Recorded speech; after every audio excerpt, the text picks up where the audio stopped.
नमस्कार दोस्तों, मैं हूं आपका दोस्त आपका होस्ट आर के और आप देख रहे हैं आर के ट्रेडिंग। तो दोस्तों आज मार्केट में थोड़ा सा गिरावट देखने को मिला है, आपने देखा होगा, कोई दिक्कत वाली बात नहीं। आज है 4 सितंबर 2024। लेकिन जो गिरावट आया है, इस गिरावट में हम लोग दो चार इंडेक्स को देखेंगे, दो चार इंडेक्स के स्टॉक्स को देखेंगे, जैसे निफ्टी फार्मा हो गया, निफ्टी मेटल हो गया, निफ्टी आईटी हो गया, निफ्टी बैंक तो मैंने आपको एनालिसिस करके ही दिया है इंडेक्स का, लेकिन निफ्टी बैंक के स्टॉक्स को भी देखेंगे। तो ये तीन चार इंडेक्स के एनालिसिस कर लेंगे ना, तो हम लोगों को ये भी पता चल जाएगा कि कहाँ पे मजबूती है, किस सेक्टर में और किस सेक्टर में कमजोरी है। तो चलिए शुरुआत करता हूँ। पसंद आए जरूर फीडबैक करें। बाकी टेलीग्राम चैनल आर के ट्रेडिंग मोबाइल ऐप, आर के ट्रेडिंग व्हाट्सएप चैनल को ज्वाइन कर लीजिए, फ्री ऑफ कॉस्ट में लाइव मार्केट में कॉल्स के लिए। कोई दिक्कत वाली बात नहीं है। सबसे पहले आई के साथ चलते हैं, और आई में देखिए जो स्टॉक्स है उसको तो अभी छोड़ देंगे, पहले इंडेक्स देख लेंगे, है ना, निफ्टी आईटी। तो एक इंडेक्स पहले देख लेते हैं, निफ्टी आईटी का इंडेक्स, और आपके सामने में निफ्टी आईटी का इंडेक्स आ गया। देखिए इसमें गिरावट वैसा नहीं मिला है, ठीक है। इसमें गिरावट, इसने अपने आप के गिरावट को होल्ड किया है बहुत ही अच्छे तरीके से, और नीचे से रिकवरी भी दिखाया। तो आप कह सकते हैं कि आईटी में उतना खराब नहीं है स्थिति। 42,000 एक इंपॉर्टेंट लेवल है 42,000 का, इसके नीचे जाता है तो थोड़ी प्रॉफिट बुकिंग आईटी में देखने को मिलेगा, अदरवाइज कोई टेंशन वाली बात नहीं है। आईटी के स्टॉक्स की बात करें तो चलिए विप्रो से स्टार्ट करते हैं। विप्रो में क्या दिख रहा है? गिरावट है, और अभी इसमें गिरावट थोड़ा सा और जा सकता है, आ सकता है, क्योंकि अपने सपोर्ट एरिया को छोड़ के जा रहा है। हालांकि नजदीकी सपोर्ट की बात कर ले तो विप्रो का एक सपोर्ट आता है 510, और अभी ये 519 पे ट्रेड कर रहा है। तो 510 को क्लेम करने के बाद हो सकता है एक बाउंस मिले, अदरवाइज ये 500 तक के लेवल को वापस से रिक्लेम करने के लिए आ सकता है। तो 510 और 500 ये दो इंपॉर्टेंट सपोर्ट है, अदरवाइज कोई टेंशन इसमें भी ऐसा खास नहीं दिख रहा है, यही दोनों रोक लेगा। पेटीएम 3% की आज तेजी रही, और देखिए पेटीएम धीरे धीरे 300 से 600 हो गया, होने देंगे इसको, कोई दिक्कत वाली बात नहीं। पेटीएम आप यूज़ करते हैं, पेटीएम करो तो वो चल ही रहा है, कोई बात वाली बात नहीं है ना। बाकी इसके अंदर कुछ परेशानी थी, वो सारी परेशानी को धीरे धीरे ये वाइप आउट कर रहा है, तो इस पर अभी दिमाग लगाने का नहीं है किसी के पास। अगर नीचे का भाव से होल्ड करके रखिए, और स्टॉप लॉस टेल करना चाहें तो 500 के आसपास लगा लीजिए। एक रेजिस्टेंस आपको करंट भाव पे ही मिलेगा 650 के आसपास में, और अगर उसके ऊपर निकलता है तो फिर 700 का लेवल।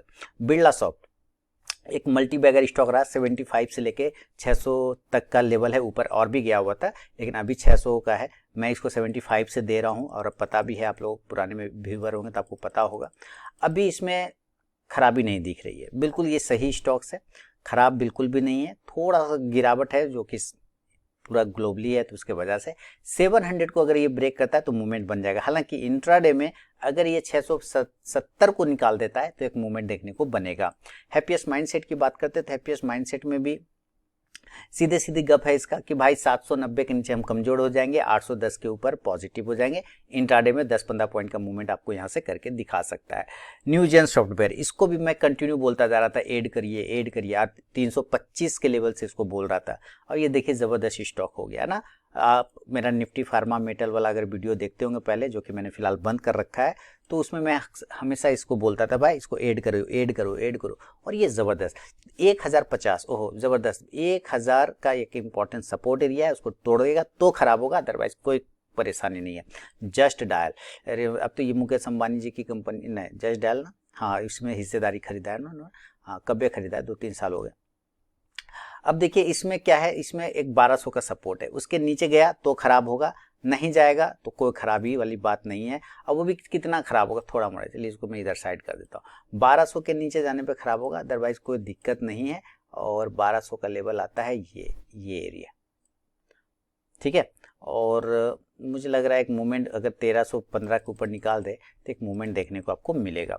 टेक महिंद्रा बढ़िया स्टॉक, जबरदस्त स्टॉक, कंसोलिडेशन फेज में चल रहा है, और ये फेज को ब्रेकआउट कर सकता है अगर 1660 से 65 को ब्रेक करे तब। इस नीचे जो खराब होगा 1600 के नीचे, राउंड नंबर के नीचे। एचसीएल टेक्नोलॉजी, इसमें नीचे गैप डाउन ओपनिंग के बाद रिकवर किया, हालांकि 1800 के ऊपर जाने पर आपको तेजी मिलेगा, और अगर ये अपने लोअर लेवल को ब्रेक कर देता है 1765 को 60 को, तो खराब होगा, यानी 20-25 पॉइंट वहां से मिल सकता है। इन्फोसिस ओ जबरदस्त बढ़िया, और एक नंबर जिसको कहते हैं, एकदम डोजी कैंडल बना रखा है, एकदम बेहतरीन डोजी कैंडल बना रखा है। इस डोजी के 1930 रुपया को ब्रेक कर दे तो आपको 1950 से 60 मिल जाएंगे फट से। एम्फासिस इसमें अभी ऐसा तो नहीं दिख रहा है कुछ, लेकिन फिर भी ठीक है। 3000 का एक इंपॉर्टेंट सपोर्ट है और ऊपर एक रेजिस्टेंस छोटा सा ले रखा है, वो 3100 का, अगर वो ब्रेक करता है तो 3200 के लेवल आपको दिखा देगा। टाटा कंसल्टेशन यानी कि टीसीएस, इन्फोसिस और टीसीएस का चार्ट लगभग लगभग बराबर ही है। और आप इस कल इंट्राडे का अगर मूवमेंट की बात करें 4490 के ऊपर एक मूवमेंट बन सकता है। एल&टी माइंट्री ठीक है, एक प्रॉफिट बुकिंग आ सकता है इसमें एल&टी माइंट्री, अगर ये ब्रेक करता है 6000 के नीचे तब। कोफोर्ज की बात कर लें, इसे ये ठीक है, ऐसा इसमें थोड़ा सा मामला सपोर्ट ले सकता है, सपोर्ट पे है ही ऐसे, लेकिन अगर 6250 के नीचे निकाले तो थोड़ा कमजोरी देखने को मिलेगा। इन्फो एज 7500 के लेवल, उसके ऊपर उसके पहले नहीं, अभी कुछ नहीं। टाटा इलक्सी अभी इसका चार्ट ठीक नहीं है, छोड़ देते हैं इस चार्ट को, अभी इसमें मामला जम नहीं रहा है। मामला जमेगा जब ये 7500 के आसपास आ जाएगा तब। तो ये था दोस्तों आपके लिए निफ्टी आईटी का एनालिसिस। अब इसी तरह निफ्टी फार्मा देखते हैं, तो चलिए पहले हम लोग फार्मा इंडेक्स देख लेते हैं, उसके बाद Nifty pharma index. Nifty pharma क्या बता रहा है भाई साहब, मूवमेंट में तो हैं, लेकिन आप इसका देखिए अच्छा मूवमेंट में है। इसने हाई लगाया है 23,214 का और क्लोजिंग कर रहा है 23,184 का, यानी कि लगभग जो है पास में है, लो इक्वल टू क्लोज है, यानी कि फार्मा फॉर्म में है फार्मा। तो इसमें एक मूवमेंट बन सकता है, आपको ध्यान रखना, फार्मा में तेजी है, कोई खराबी नहीं है। अब चलते हैं stocks wise. PPL Piramal pharma, इसको मैंने 65 और 80 के आसपास आप लोगों को पोर्टफोलियो में दिया था बना के, है ना, बिल्कुल सही। और तब से मैंने इसको कहा कि भाई इसको पकड़ के रखो, इसको पकड़ के रखो, और ये देखिए 213 हो गया। आज की तेजी 10% की तेजी है अकेला, तो जबरदस्त ब्रेकआउट हुआ है, 52 भी खाया है, ऑल टाइम हाई पे आ चुका है पिरामल फार्मा। बायोकॉन की तरफ चले, ओ हो जबरदस्त, लोग इसको इग्नोर कर गए और ये धीरे धीरे छुपा रुस्तम की तरह बायोकॉन निकल गया। देखिए जबरदस्त, वापस से बायोकॉन जो है एकदम बायो होने वाला है, यानी कि ऑल टाइम हाई पर पहुंच गया। देखिए एक रेजिस्टेंस ये था, इसको टच यहाँ किया और इसी रेजिस्टेंस एरिया को ब्रेकआउट कर गया, तो आप कह सकते हैं कि एक रेजिस्टेंस ब्रेकआउट स्टॉक हो गया है बायोकॉन। परफेक्ट स्टॉक है टुमारो के लिए, 5 सितंबर के लिए बहुत ही बढ़िया स्टॉक है। अगर ये ऊपर के लेवल को मूवमेंट करता है 384-85 को, तो 390 तक जाने की संभावना इसमें बन सकता है, यानी 1.5 से 2% की तेजी बनेगा। अदरवाइज ये रिजेक्शन पॉइंट है, तो आपको ध्यान रखना है, हल्का फुल्का यहाँ पे रिजेक्शन का भी सामना करना पड़ सकता है, लेकिन ज़्यादा चांस संभावना ऊपर का ही लग रहा है। ग्रेन्यूल्स इंडिया की तरफ बढ़े, मूवमेंट में तो पूरा फार्मा सेक्टर ही है, लेकिन ग्रेन्यूल्स अगर 720 को ब्रेक करेगा तो आपको एक बड़ा मूवमेंट 750 की तरफ ले जाएगा। पिरामल फार्मा 1100 का हर्डल है, अदरवाइज मुझे नहीं लग रहा है अभी इसमें कोई मूवमेंट होगा ना। और अगर ये नीचे 1070 को ब्रेक करता है, 1040 को ब्रेक करता है, तो आपको 1000 के लेवल बना देगा। वोकट फार्मा 225 रुपये से 1000 रुपये पे हो गया, और ज़्यादा दिन नहीं, साल भर में देखिए यहाँ पर, है ना, 2023 अक्टूबर 2023 का ये लेवल है, और ये देखिए सितंबर 2024 है, और यहाँ 225 से चला था और ये 1100 का लेवल गया। काफ़ी दिनों तक यहीं पे ये कंसोलिडेट करता रहा, और उसके बाद एक अच्छा मूवमेंट वोकट फार्मा रहा। इसका एक दवाई आता है वेलिस, बच्चे का पेट उठ खराब हो जाता है तो उसके लिए बहुत ही ज़बरदस्त दवा होती है। वोकट फार्मा बहुत अच्छी कंपनी है। अगर आप 1090-92 के ऊपर इसके निकालता है तो आपको ये 1150 तक के लेवल दिखा सकता है। प्रॉफिट बुकिंग 1000 के नीचे आएगा, अदरवाइज कोई बात नहीं है। ZS लाइफ, पहले ये कैडला हुआ करता था, अब ZS हो चुका है, तो ये 1100 का इंपॉर्टेंट सपोर्ट एरिया है। फार्मा में तो आग लग गया था भाई, जबरदस्त। 1100 के नीचे खराब होगा, अदरवाइज यहाँ से एक बाउंस होने की संभावना बन जाती है, और अगर ये लेवल ब्रेक कर जाता है ऊपर की तरफ 1135 को, तो 1150, 70 और 90 के टारगेट मिलेंगे। स्ट्राइड्स फार्मा की तरफ बढ़े, 1400 का हर्डल है, मुझे लग रहा है ब्रेक अभी नहीं होगा, थोड़ा यहाँ पे कंसोलिडेट कर सकता है। और विंडो फार्मा की बात कर ले, ओहो गैप डाउन ओपनिंग के बाद कवर किया, बहुत बढ़िया बात है। हमें देखना है कि क्या ये 1560-65 को ब्रेक करता है, अगर करता है तो 1600 की तरफ जाने की कोशिश करेगा। सिप्ला की तरफ बढ़ते हैं, सिप्ला 1655 से 65 का लेवल है, वो रेजिस्टेंस है, अगर वो ब्रेक कर जाता है तो फिर आपको ये 1680 से 1700 के टारगेट बनाएगा। ग्लेनमार्क फार्मा देखिए कंफ्यूज हो गया है, ग्लेनमार्क फार्मा बहुत तेजी चला था, बहुत बढ़िया तेजी चला था, और ये अब कन्फ्यूजन हो गया। इसका कन्फ्यूजन कैसे दूर करेंगे हम लोग? इसका कन्फ्यूजन दूर करेंगे इसके हाई और लो पर। अगर इसका लो टूट जाता है, 1665 को ब्रेक कर देता है, तो आप बिल्कुल सेल के तरफ में देख सकते हैं 1640 के टारगेट के लिए इंट्राडे में ही हो सकता है ये आपको मिल जाए। और अगर ये 1710 को ब्रेक करता है, 5 को ब्रेक करता है, तो 1720 से 25 तक के टारगेट ऊपर भी मिल सकते हैं। सन फार्मा की तरफ चले, ये भी ब्रेकआउट करने के कगार पर है। 1845, अगर वो ब्रेक करता है तो आपको 1900 के लेवल बनेंगे। लुपिन ऑलरेडी 2.25% की तेजी, 1.5% की, और उसके ऊपर अगर ये निकालता है 2290, यानी कि आप राउंड नंबर पकड़ेंगे 2300, तो फिर ये आपको एक बार 2300 पर हर का क्लेम करेगा रेजिस्टेंस, उसके बाद ब्रेक कर सकता है। डॉक्टर लाल पैथलैब बहुत ही बढ़िया, सारे स्टॉक्स एकदम ऊपर के भाव पे कंसोलिडेट करता हुआ और प्रॉफिट बुकिंग के मूड में बैठा हुआ नजर आ रहा है। फिलहाल अभी इसको अवॉइड करेंगे, क्योंकि अगर ये 3420 को ब्रेक करे तब तो ठीक है, नहीं तो फिर थोड़ा सा नीचे आ सकता है। टोरेंट फार्मा स्टॉक्स में गिरावट आएगा 3390 के नीचे, अदरवाइज कोई बात नहीं है, और पॉजिटिव होगा 3525 के ऊपर।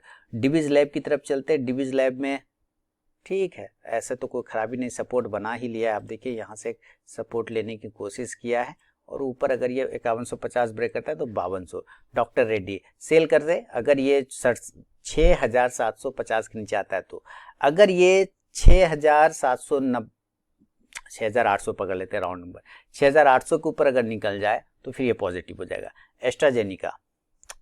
एस्ट्राजेनिका में मूवमेंट बनेगा 7200 के ऊपर, लेकिन बहुत बड़ा स्टॉक है, इसमें उम्मीद नहीं है कि आप लोग इंट्राडे करते होंगे, इसलिए इसको अवॉइड ही कर दे। निफ्टी फार्मा भी ठीक है। देखिए दो इंडेक्स हम लोगों ने देखे, एक फार्मा देख लिया, एक आईटी देखा, दोनों इंडेक्स में कोई खराबी अभी नजर नहीं आ रहा है। अब हम लोग चलते हैं मेटल की तरफ में। मेटल का सबसे पहले हम लोग इंडेक्स देखेंगे, और ये आ गया मेटल का इंडेक्स। देखिए मेटल इंडेक्स कंटिन्यू फॉल में था, आप ध्यान से देखेंगे मेटल इंडेक्स यहाँ से ये कंटिन्यू फॉल में था, आज भी गैप डाउन ओपनिंग हुआ है, और वहां से अपने आप को रिकवरी करने का कोशिश किया, यानी कि थोड़ा सा रुका है अपने आप का हाथ। अब हाथ जो रुका है तो ये हाथ बोलता है मुझे दे दे ठाकुर, नहीं, ऐसा बिल्कुल नहीं बोलेगा वो बोलेगा सीधी सी बात है कि भाई 9250 अगर इसके ऊपर निकालता है तो फिर हम पॉजिटिव हो जाएंगे, मेटल में तेजी बन सकता है। लेकिन दूसरा हाथ बोलता है कि अगर हम 9100 के नीचे निकल गए तो थोड़ा नीचे आ जाएंगे, फिर से प्रॉफिट बुकिंग स्टार्ट हो जाएगा। तो कौन कौन सा स्टॉक हीरो हो सकता है, इसका जीरो हो सकता है, वो देखेंगे। स्टील अथॉरिटी ऑफ इंडिया सबसे पहला स्टॉक, देखिए बहुत ही छोटे प्राइस का स्टॉक है, एक इंपॉर्टेंट सपोर्ट है, अगर रखा है तो 120 का स्टॉप लॉस लगा के होल्ड करके चल सकते हैं। Tata steel long term stock, not for intraday. ये टाटा स्टील जो है लॉन्ग टर्म स्टॉक्स है भाई साहब, आप इसके तरफ नजर रखें, ये स्टॉक्स में पोटेंशियल बहुत रहता है। टाटा है तो फिर बात ही नहीं है। एक मूवमेंट ऊपर की तरफ में 160 छोटा सा हर्डल है, अगर ब्रेकआउट हो जाए तो आपको बड़ा मूवमेंट मिलेगा। अगर नीचे आता है तो कैश अगर हाथ में तो इसको पोर्टफोलियो में ऐड भी किया जा सकता है। नेशनल एल्युमिनियम की बात कर ले, 180 के ऊपर ब्रेकआउट मिलेगा, अदरवाइज छोड़ दीजिए। एनएमडीसी की तरफ चलते हैं। ओहो, अपना सपोर्ट एरिया पे आके रुका हुआ है एनएमडीसी पे, ये देखिए यहाँ से ये सपोर्ट लेने की कोशिश कर रहा है, यही जोन है, यही प्रॉफिट बुकिंग, और यही देख रहे कितना बार उसी के आसपास ये सस्टेन कर रहा है। तो जिनके पास है वो 200 का स्टॉप लॉस रखें अगर आपने शॉर्ट टर्म रखा है तो, अदरवाइज अगर ये 220 को ब्रेक करता है तो फिर पॉजिटिव हो जाएगा। हिंदुस्तान कॉपर की बात कर ले, हिंदुस्तान कॉपर का थोड़ा सा मामला 300 का सपोर्ट रख सकते हैं, और अगर ये 320 को ऊपर तोड़ दे तो एक अच्छा मूवमेंट देखने को मिलेगा 350 के लिए शॉर्ट टर्म में। मोइल 400 का रेजिस्टेंस ले लिया, आज ही कुछ खबर उबर आया था, उसका लगता है इम्पैक्ट इसको पड़ा नहीं, डिविडेंड भी ठीक ठाक दे रहा है, कोई बात नहीं है। अभी 400 के ऊपर ब्रेकआउट मिल सकता है, अगर तोड़ा तो जरूर 410 से 15 के लेवल चल जाएगा। लेकिन मुझे लगता है जब मेटल चल नहीं रहा है और चलेगा तो ये लीड करना चाहिए, है ना, तो नजर जरूर रखिए। मिश्र धातु निगम साइडवेज है भाई साहब, एक ही एरिया पर साइडवेज रुक गया है, रुक गया। ये देखिए, ये इसका 1 2 3 4 5 6 7 8 9, वाह, बहुत ही तगड़ा सपोर्ट है 390 से 93 का। ये टूट गया तो विध्वंस आएगा 350 तक, नहीं तो यहीं से ये जगह है जहां से ये बाउंस करके जा सकता है। तो जो ट्रेडर लोग हैं जो इसमें रखे हुए, आप उस स्टॉक्स को पोर्टफोलियो में अपनी नज़र पर रखिए। बाउंस बैक का कैंडिडेट है। सॉरी, माफी चाहूँगा। वेदांता, इसको तो भूल ही जाइए, पोर्टफोलियो में तो सो जाइए चुपचाप से, ये आपको लॉस तो देता नहीं है, डिविडेंड भर भर के देता है। अभी फिर से कुछ दिया ना 20 रुपये का डिविडेंड, मजा लीजिए ना, मजा लीजिए। 20 रुपये का डिविडेंड देगा, 8-9 तारीख को मिल जाएगा, तो मजा लीजिए इस डिविडेंड का। और जब ये कंपनियां 5 भाग में डिवाइड होगा, 5 डीमर्ज होगी, तो आपको हर एक कंपनी, हर एक उस कंपनी के उतने शेयर मिलेंगे जितना वेदांता को आपने रखा है ना। तो इसको अभयदान दे दीजिए। हिंदुस्तान जिंक, देखिए हिंदुस्तान जिंक छोड़ दीजिए, अब ये अवॉइड, चार्ट ठीक नहीं है इसका। कोल इंडिया की बात करें, हाँ, ये अगर तोड़ दिया 493-94 को तो फिर खराब होगा, 480 तक आ सकता है। हिंडाल्को की बात करते हैं तो हिंडाल्को मैंने 3 स्टार में दिया हुआ था, सारे काम हो गए इसके। हालांकि 674-75 के ऊपर निकलने पर एक मूवमेंट बनेगा 680 से 85 के लिए, और अगर ये ब्रेक करता है 660, 659-57 तो खराब होगा 640 तक आने के लिए। बिलेस्पन कॉर्प की बात कर ले, जबरदस्त 700 का एक हर्डल है, अगर उसके ऊपर निकालता है तो मूवमेंट बन जाएगा। जेएसडब्ल्यू स्टील अभी छोड़ दीजिए, अवॉइड करिए। जिंदल स्टील में भी ऐसा कुछ दिख तो नहीं रहा है, चलिए ठीक है। अगर ये मूवमेंट करता है जिंदल स्टील ऊपर की तरफ में 955 को, तभी चांस बनेगा 960, 65 और 70 के लिए। एपीएल अपोलो की बात करें, 1500 का रेजिस्टेंस है, अवॉइड कर लिए। नीचे सपोर्ट है 1400 रुपये का। अडानी इंटरप्राइजेज ठीक है, ऐसे तो मैं इसमें उतना काम करता नहीं अडानी इंटरप्राइजेज में, लेकिन अगर ये 3030 को ब्रेक करते तो 3100 का लेवल बन सकता है। रत्नामणि मेटल्स 3800 का रेजिस्टेंस है, फिलहाल नहीं जाएगा उसके ऊपर। हाँ, अगर बैंक इसमें मेटल में आ गया तेजी तो लीड भी कर सकता है ये, लेकिन चांस नहीं लग रहा है, क्योंकि ये कंटिन्यू यहाँ से देख रहे हैं ना, ये पॉजिटिव है। मेटल नेगेटिव था लेकिन ये पॉजिटिव था, और ये पॉजिटिव है तो इसका मतलब कहीं ना कहीं प्रॉफिट बुकिंग में लोग फंसाएगा इसको, इसके वजह से भी थोड़ा सा चांस कम बन सकता है। तो निफ्टी फार्मा हो गया, मेटल हो गया और आईटी हो गया। एक एफएमसीजी भी देख लेते हैं, एफएमसीजी या बैंकिंग देख ले। चलिए एफएमसीजी देख लेते हैं आपके लिए। एफएमसीजी मैंने इसमें बना के नहीं रखा है दोस्तों, तो एफएमसीजी को थोड़ा साइड करते हैं, माफी चाहूँगा। बैंकिंग स्टॉक्स को देख लेते हैं। यस बैंक नो कर दीजिए फिलहाल। आईडीएफसी फर्स्ट को देख लेते हैं। ओहो, 76 के ऊपर जाने पर आपको मूवमेंट बनेगा 78 से लेके 80 के टारगेट के लिए। कैनरा बैंक ठीक है, आप चाहे तो स्प्लिट किया था अपने आप को, तो 110 के ऊपर जाने दीजिए, फिर सोचिएगा। पीएनबी बाय ऑन डिप नीचे आने पे लॉन्ग टर्म के लिए रखिए, कोई दिक्कत वाली बात नहीं। इसको तो मैं 30 रुपये से बोल रहा था, शाबाश हो गया, 150 तक चला गया था। बैंक ऑफ इंडिया 120 के ऊपर जाने पे 130 के टारगेट शॉर्ट टर्म में। यूनियन बैंक बहुत ही बढ़िया, यूनियन बैंक आ रहा है ना, ये था उसका लेवल, अभी है कुछ पॉइंट और नीचे आने का, थोड़ा सा नीचे आ सकता है। डीसीबी बैंक छोड़ दीजिए, अवॉइड करिए, अगर 125 के ऊपर जाए तब मूवमेंट करेगा, अदरवाइज छोड़ दीजिए। सिटी यूनियन बैंक आपके लिए एक ट्रेंड लाइन का सपोर्ट पर ये खड़ा होने की कोशिश कर रहा है, और अगर ये ट्रेंड लाइन पर से गिर गया तो आपको 10 पॉइंट का गिरावट देखने को मिल सकता है। सपोर्ट 160 के आसपास में है। फेडरल बैंक बाउंस होना है तो उसी जगह से होगा वो, city union bank. Federal bank 200 का रेजिस्टेंस छोड़ देते हैं।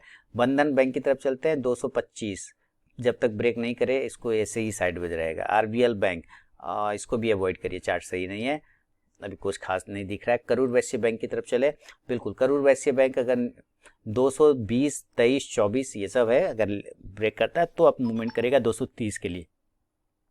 कर्नाटका बैंक क्या देखेंगे, इसमें गैप डाउन होता है, रिकवर करता है, फिर वहीं पे आ जाता है। चलिए देखना है तो देखना है, 225 के ऊपर ठीक ठाक है। ऐसे देखिए बैंकिंग स्टॉक का एनालिसिस, बैंक निफ्टी का एनालिसिस मैंने कर दिया है, इसलिए उसका इंडेक्स इस वीडियो में मैं नहीं देख रहा हूँ, सिर्फ बैंकिंग स्टॉक्स को देख रहा हूँ। बैंक ऑफ बड़ौदा की बात करें, बढ़िया स्टॉक, बेहतरीन स्टॉक। देखिए जो स्टॉक्स मूवमेंट में रहता है उसके बारे में उसका चार्ट बता देता है कि भैया स्टॉक्स में मामला है। अगर ये ऊपर ब्रेकआउट करता है 250 को, आपको मूवमेंट सेम डे मिलेगा 255 से 60 के लिए संभावना बनता है। इंडियन बैंक की बात करें, अगर सपोर्ट तोड़ देता है 530 का तो गिरेगा 525 और 20 के टारगेट के लिए। AU small finance bank banking नीचे, ये अकेला ऊपर, वाह जबरदस्त था। तो ये इसने अपना फुल बैंकिंग के लिए दिया है लाइसेंस कि भैया अब हम एनबीएफसी नहीं रहेंगे, अब हम स्मॉल बैंक नहीं रहेंगे, अब हमको मेन बैंक बना दो, इसीलिए उसका तेजी है। लाइसेंस मिला नहीं है, अप्लाई किया आरबीआई में, 700 के ऊपर जाने पे तेजी आएगा। स्टेट बैंक ऑफ इंडिया, मुझे ये आईपीओ मिला था 2017 में, AU small finance bank I think 2017 में ही इसका आईपीओ आता है, और 320 रुपये का इसका आईपीओ था प्राइस, 320, हाँ 320 था बिल्कुल वही, अब मुझे मिल गया था। बहुत कम ऐसा आईपीओ है जो मुझे मिला है, बट अदरवाइज तो मिलता ही नहीं। अब तो मैंने बंद ही कर दिया आईपीओ लगाना, क्योंकि मिलता ही नहीं, और 10 बार लगाओ तो बिना मिलता, तो नहीं मिलता, छोड़ दिया, जाओ यहीं से ले लूँगा। स्टेट बैंक ऑफ इंडिया चलिए एक कंसोलिडेशन एरिया में है, अभी साइडवेज है डेली के चार्ट पर। आप देखिए डेली के चार्ट पे ऊपर या नीचे दोनों में से जिस रेंज को ब्रेक करे तब ट्रेड करें, नहीं तो छोड़ देंगे। एक्सिस बैंक 1200 का रेजिस्टेंस है, उसके ऊपर निकलेगा 1250 के टारगेट। आईसीआईसीआई बैंक इसे तो लोचा है, इसमें 1250 को तोड़ेगा तभी मूवमेंट बनेगा, अदरवाइज नहीं। और अगर ये 1230 को पहले नीचे तोड़ता है तो खराब हो जाएगा। इंडसइंड बैंक की तरफ चलें, 1450 का हर्डल है, होने देते हैं, ब्रेक करेगा तो 1475 के लेवल। HDFC बैंक ओहो कुछ तो करेगा, ये कुछ तो करेगा, 1650 के ऊपर जाएगा, सीधा 1675 से 1700 के टारगेट। कोटक महिंद्रा बैंक 1800 का हर्डल है, ब्रेक करता है तो 1840 से 60 के टारगेट मिलेगा, 1750 को नीचे तोड़ता है तो खराब हो जाएगा, 1700 के टारगेट तक भी आ सकता है। तो दोस्तों ठीक ठाक ही है, कुल मिला के कुल जमा ठीक है। बैंक निफ्टी में ऐसे तो गड़बड़ था चार्ट, आपको मैंने बैंक निफ्टी का वीडियो डाल दिया है। बाकी फार्मा मेटल और फार्मा IT देखा हम लोगों ने, और साथ ही मेटल को भी देखा। तो मेटल में एक रिकवरी बाउंस बैक के चांस बन रहे हैं। फार्मा और IT ठीक ठाक है, ऊपर से हल्की प्रॉफिट बुकिंग आ सकता है क्योंकि फार्मा बहुत ही अच्छे तरीके से मूड में है। तो इस बातों का ख्याल रखिएगा। जिनके पास ऐसे सभी स्टॉक्स हैं, अपना व्यू मैंने बताया उस पर, आप अपना रिस्क अपने हिसाब से देखें, आप अपने फाइनेंशियल एडवाइजर से सलाह मशवरा करें, तभी उस पर ट्रेड करने की कोशिश करें। मेरे कहने पे तो बिल्कुल मत जाइएगा, क्योंकि आपके लाभ और नुकसान की जिम्मेदारी मेरे या मेरे चैनल की बिल्कुल भी नहीं होगी। मिलता हूँ नेक्स्ट वीडियो में, तब तक के लिए बहुत बहुत धन्यवाद।